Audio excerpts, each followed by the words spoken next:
Hello, आप सबका मेरे चैनल स्प्रेडिंग ला ज्ञान में स्वागत और अभिनंदन है। मैं आज आपको एविडेंस एक्ट की एक इम्पॉर्टेंट प्रॉब्लम जो यूपी एपीओ 1996 में पूछी गई है पूछ रही है। अगर आपको इसका उत्तर पता है तो इनबॉक्स में जाकर टाइप करिए और नहीं पता है तो मेरी पूरी वीडियो वॉच कर लीजिए। क ब पर एक प्रोनोट के लिए हुए रुपए के बारे में दावा करता है। क्या कह रहा है? क ब पर एक प्रोनोट के लिए रुपए के लिए दावा करता है। ब प्रोनोट का लिखना स्वीकार करता है परंतु कहता है कि वह धोखे से लिखवाया गया था, जिसे इनकार करता है। सबूत का भार किस पर होगा? क्या कह रहा है कि ब प को एक प्रोनोट पर लिखे हुए रुपए के बारे में दावा करता है। ब प्रोनोट का लिखना स्वीकार करता है परंतु कहता है कि यह धोखे से लिखवाया गया था, जिसे इनकार करता है। तो सबूत का भार किस पे होगा? आइए देखिए प्रॉब्लम का सलूशन क्या कह रहा है। प्रस्तुत समस्या साक्ष्य विधि एविडेंस एक्ट की जो धारा 102 है उसका दृष्टांत ख उस पर आधारित है। धारा 101 में सबूत का भार किस पर होना बताया गया है।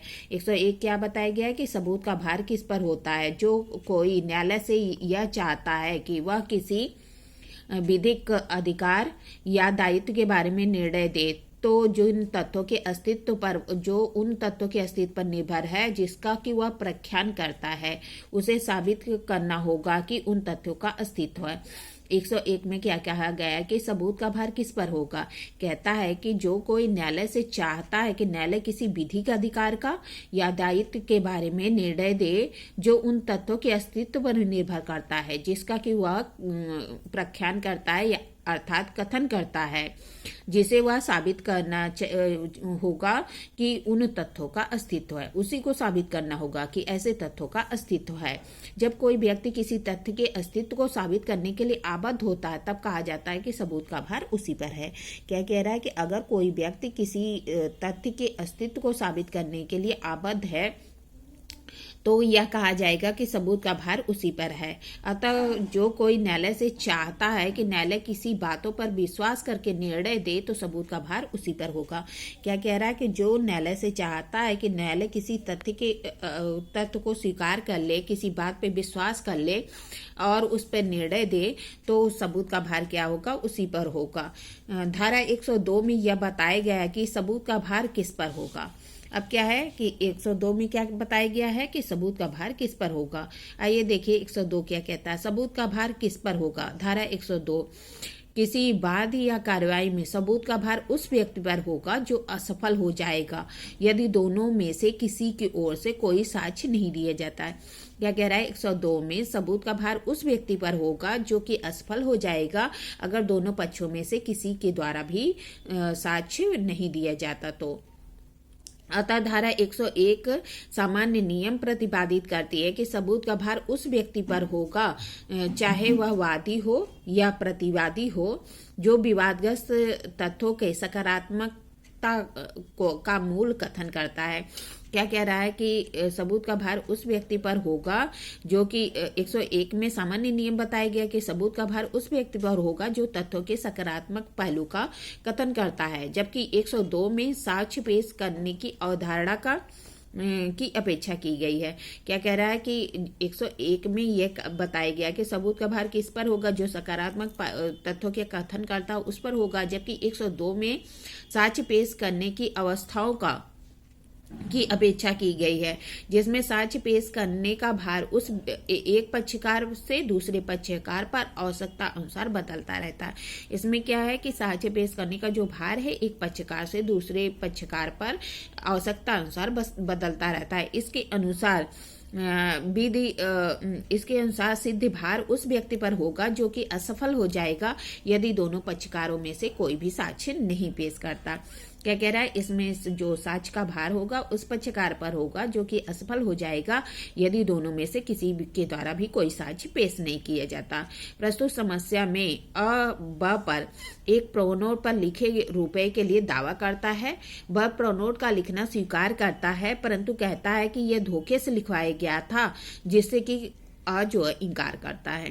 क्या कह रहा है? इस मामले में ब को प्रोनोट पर लिखे रुपए के लिए दावा करता है। ब या तो स्वीकार कर लेता है कि हाँ प्रोनोट लिखा गया था, लेकिन कहता है कि यह धोखे से लिखवाया गया था, जिससे कि अ इनकार करता है। यहाँ अ ब पर प्रोनोट पर लिखे हुए रुपए के लिए दावा करता है। यहाँ 101 के उपबंधों के अनुसार अ को यह साबित करना होगा कि ब ने उससे प्रोनोट पर लिखे थे, किंतु ब प्रोनोट का लिखना स्वीकार करता है, परंतु यह कहता है कि प्रोनोट धोखे से लिखाया गया था। यहाँ सबूत का भार परिवर्तित होकर ब पर आ जाएगा, क्योंकि 102 की प्रक्रिया है कि हमें यह पता करना होगा कि सबूत का भार किस पर होगा।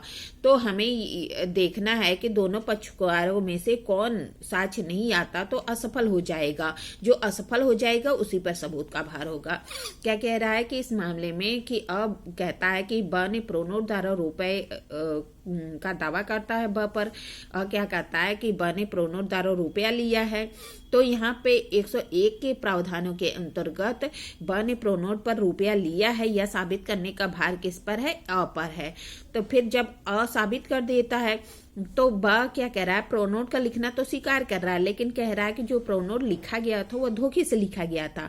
यहाँ पे सबूत का भार चेंज हो जाएगा, अ से ब पर आ जाएगा, जिससे साबित करना होगा कि वो जो प्रोनोट था वह धोखे से लिखा गया था, क्योंकि 102 के अंतर्गत यह प्रावधान है कि सबूत का भार उस व्यक्ति पर होगा जो कि दोनों में से कोई भी साक्ष्य नहीं आता तो असफल हो जाएगा। यहाँ प्रस्तुत समस्या में ब प्रोनोट लिखना स्वीकार करता है और अ या ब कोई साक्ष्य पेश करे तो ब असफल हो जाएगा, क्योंकि प्रोनोट का लिखना उसने स्वीकार कर लिया है।